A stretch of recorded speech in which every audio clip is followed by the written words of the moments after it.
네, 오늘은 6월 18일입니다. 화요일입니다. 새벽 예배에 나오신 우리 성도님들 환영합니다. 말씀 나누기 전에 공동기도 제목으로 기도하시겠습니다. 배국준 집사의 뇌졸중을 치료해 주십시오. 언어가 회복되고 오른쪽 팔다리에 힘이 생겨나도록 해주십시오. 곽한나 집사를 치료해 주십시오. 권하자 집사가 다시 걷도록 해주십시오. 이성학 성도의 뇌종양 치료가 잘 되게 해 주십시오. 권현민 형제를 치료해 주십시오. 김에브라임 형제가 신장 이식을 속히 받도록 해주십시오. 김시희 집사가 걷도록 해주십시오. 김수인 집사가 재발하지 않고 치유되게 해주십시오.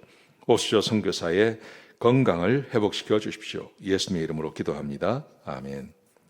오늘 본문의 말씀은 오바댜 1장 15절에서 21절까지 말씀입니다.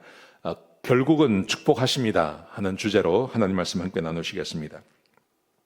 에돔에 대한 이야기를, 이 오바댜서는 에돔에 대한 이야기라고 말씀을 드렸습니다. 그런데 이 에돔을 하나님께서 쓰셨습니다. 이스라엘 백성들이 범죄하고 죄를 지을 때 이 에돔을 들어서 이스라엘 백성들을 치시고 또 정죄하는 일을 하셨습니다. 자, 그런데 오늘 본문에 보시면 하나님께서 이스라엘 백성들이 주께로 돌아오면, 그렇게 해서 주께로 돌아오면 하나님은 이렇게 하십니다. 자기 백성은 축복하시고 하나님께서 쓰셨던 이 에돔 족속을 심판하시는 것입니다. 그래서 하나님은 하나님의 백성들을 결국은 축복하기를 원하신다는 것이 오늘 본문이 주고 있는 교훈입니다. 하나님은 자기 백성을 축복하기를 원하십니다. 자, 어떤 내용인지 같이 한번 보시겠습니다.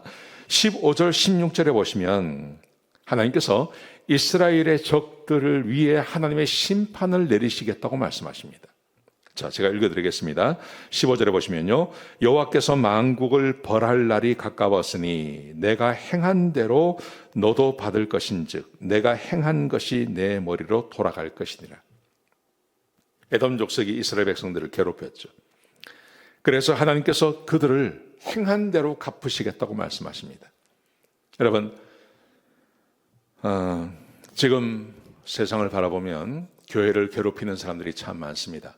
교회를 핍박하는 사람들이 많습니다. 가깝게는 중국이 그러고요, 북한이 그러고요, 무슬림이 그럽니다.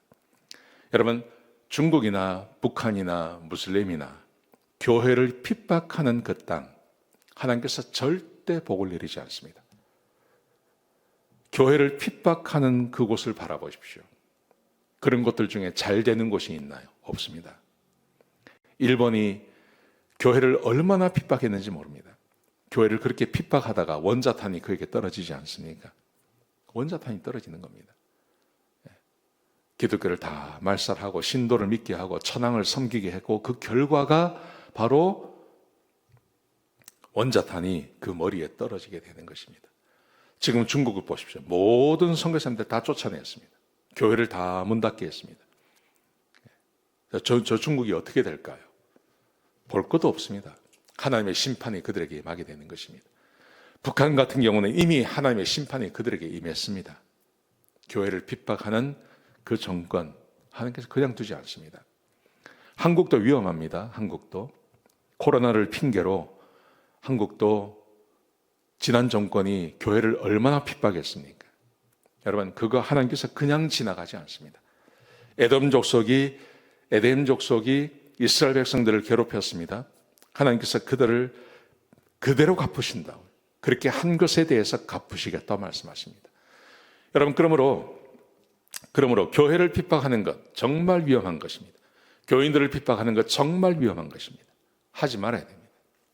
자, 그런가 하면 17절부터 21절까지 말씀해 보시면 하나님의 백성들에게 임할 하나님의 축복에 대한 이야기가 나옵니다. 자, 이렇게 기록되어 있습니다.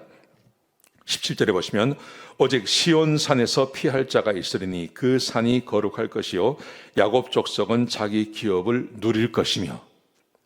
에돔 족속들은 에돔 족속들의 머리에 그들의 불이 임합니다. 그런데 반대로 야곱 족속은 자기 기업을 누릴 거라고 이야기하십니다.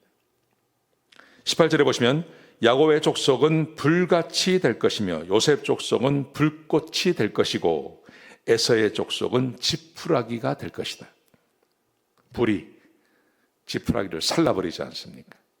그들 머리 위에 불이 임한다고 말합니다. 에돔의 족속들은 그렇게 된다고 말씀하십니다. 자, 19절에 보시면요, 그들이 이 야곱 족속 이스라엘 백성들을 말하는 것입니다.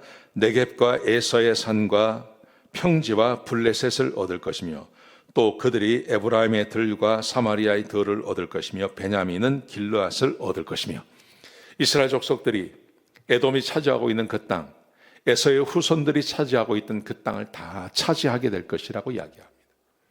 여러분, 우리가 성경에 보시면 하나님께서 하나님의 백성들을 축복하시고 보호하시고 그들과 함께 해주십니다. 항상 그러셨습니다. 이스라엘 백성들이, 하나님의 백성들이 하나님의 말씀을 따라 살면, 그러면 결국은 하나님의 백성들이 복을 누립니다. 결국은 하나님의 백성들에게 하나님의 은혜가 임합니다. 하나님께서는 하나님의 백성들과 함께 하십니다. 그들을 축복해 주십니다. 어김없습니다. 여러분, 이 말씀을 꼭 기억하셨으면 좋겠습니다. 하나님의 백성들을 괴롭히던 사람들 심판받습니다. 그런데 하나님의 백성들에게 하나님의 은혜가 임하고 그들을 책임져 주시고 그들과 함께 해 주시는 것입니다. 여러분, 그러므로 오늘 하루를 살아갈 때 내가 하나님의 백성임을 자랑스럽게 생각하십시오. 그리고 하나님의 말씀을 따라 사는 것을 귀하게 생각하십시오. 누구도 나를 함부로 하지 못합니다. 주의 은혜가 우리와 함께 하실 것입니다. 복된 하루가 되시기를 주의 이름으로 축복합니다. 기도하시겠습니다. 아버지 하나님, 귀한 말씀 주셔서 감사합니다. 하나님의 백성답게 살게 하시고 주의 백성에게 주시는 하나님의 은혜를 기억하게 해주시고 주께서 주실 하나님의 은혜를 늘 생각하며 주께서 주시는 그 복을 생각하며 하루하루 살아가는 주의 백성들이 되게 하여 주옵소서. 주님 감사합니다. 예수님의 귀하신 이름으로 간절히 기도드렸습니다. 아멘.